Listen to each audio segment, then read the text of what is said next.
Hi friends, welcome to my channel. ఈరోజు మనం contraceptive పిల్ గురించి పూర్తి వివరాలు తెలుసుకుందాం. అసురక్షిత సంభోగం లేదా గర్భనిరోధక వైఫల్యం సంభవించినప్పుడు అవాంఛనీయ గర్భధారణను నివారించడానికి ఉపయోగించే అత్యవసర గర్భనిరోధక టాబ్లెట్నే ఐపిల్ అంటారు. ఈ రోజుల్లో చాలామంది యువతులు సంభోగం తర్వాత గర్భం రాకుండా ముందస్తుగా కొన్ని పద్ధతులను అనుసరిస్తున్నారు. వాటిలో ఈ ఐపిల్ టాబ్లెట్ కూడా ఒకటి. దీనిలో లెవోనార్జెస్ట్రాల్ అనే హార్మోన్ ఉంటుంది.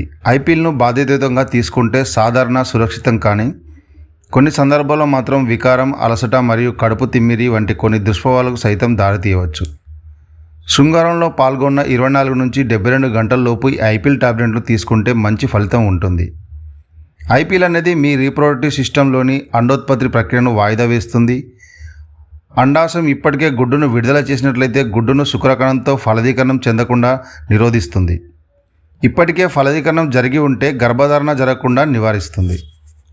ఐపిల్ టాబ్లెట్ వల్ల కలిగే సాధారణ దుష్ప్రభావాల గురించి తెలుసుకుందాం. మొదటిసారి ఈ ఐపిల్ టాబ్లెట్ను తీసుకున్నప్పుడు మీకు వికారం, వాంతులు వచ్చే అవకాశం ఉంటుంది. అయితే ఇది సాధారణంగా వెంటనే తగ్గిపోతుంది. గర్భం దాల్చకుండా ఉండేందుకు తీసుకునే టాబ్లెట్లో ఉండే హార్మోన్లు తలనొప్పి మరియు మైగ్రేన్లను ప్రేరేపిస్తాయి. ఈ టాబ్లెట్లను తీసుకోవడం వల్ల మహిళల్లో పీరియడ్స్ రావచ్చు లేదా కొంతకాలం పాటు రాకపోవచ్చు. అలసట, యోని ఉస్తర్గలో మార్పులు మరియు లిబిడో తగ్గడం వంటి ఇతర దుష్ప్రభావాలు సైతం కనిపిస్తాయి. ఈ ఐపిల్ టాబ్లెట్ తీసుకున్న తర్వాత మీరు అసౌకర్యంగా కానీ మరియు అనారోగ్య లక్షణాలను ఎదుర్కొన్నట్లయితే ఆలస్యం చేయకుండా వెంటనే వైద్యులను సంప్రదించగలరు. సాధారణంగా అసురక్షిత శృంగారం జరిగిన తర్వాత ఎన్ని టాబ్లెట్స్ తీసుకోవాలి అని చాలామందిలో చాలా అనుమానాలు ఉంటాయి. అసురక్షిత సంభోగం జరిగి 24 నుంచి 74 గంటల లోపు అయితే గర్భధారణ నివారణకు ఒక ఐపిల్ టాబ్లెట్ సరిపోతుంది. 25 ఏళ్లలోపు లేదా 45 ఏళ్ల కంటే ఎక్కువ వయసు ఉన్న మహిళలు ఈ టాబ్లెట్ తీసుకోవడం మానుకోవాలి.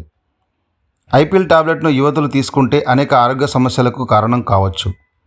అందువల్ల గర్భధారణ అవకాశాలను నివారించడానికి యువతులు ఐపిల్ టాబ్లెట్ కాకుండా ఇతర గర్భనిరోధక పద్ధతులను ఉపయోగించమని వైద్యులు చెబుతారు.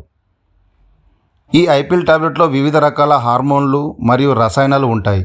కావున ఇవి నేరుగా జీవ వ్యవస్థపై పనిచేసి మీ ఋతుచక్రంపై ఖచ్చితంగా ప్రభావం చూపుతుంది. కొందరు స్త్రీలలో తేలికపాటి రక్తస్రావం అవుతుంది.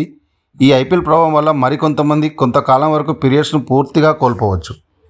సంభోగం తర్వాత వీలైనంత త్వరగా తీసుకున్నప్పుడు లెవోనార్జెస్ట్రాల్ అత్యంత ప్రభావవంతంగా పనిచేస్తుంది. సమయం గడిచే కొద్దీ దాని సమర్థత తగ్గుతుంది. మీరు ఈ ఔషధాన్ని తీసుకున్న 2 గంటల లోపు వాంతులు చేసుకుంటే మీరు వెంటనే ఔషధం యొక్క మరో మోతాదును తీసుకోవాల్సి వస్తే మీ వైద్యుని వెంటనే సంప్రదించండి. మీరు ఈ మందులను ఉపయోగిస్తే మీ తదుపరి నెలవారీ చక్రం సాధారణం కంటే కొన్ని రోజుల తర్వాత రావచ్చు. ఈ ఔషధాన్ని తీసుకున్న తర్వాత మీ తదుపరి ఋతుస్రావం 1 వారం కంటే ఎక్కువ ఆలస్యం అయితే వెంటనే మీ వైద్యుని సంప్రదించండి. ఈ గర్భనిరోధక ఔషధాన్ని పిల్లలకు అందుబాటులో లేకుండా మరియు గట్టిగా మూసిన కంటైనర్లో ఉంచండి. సాధారణ ఉష్ణోగ్రత దీన్ని స్టోర్ చేయవచ్చు. మరిన్ని ఆరోగ్య సంబంధిత విషయాల కోసం మన ఛానల్ను సబ్స్క్రైబ్ చేసుకోండి.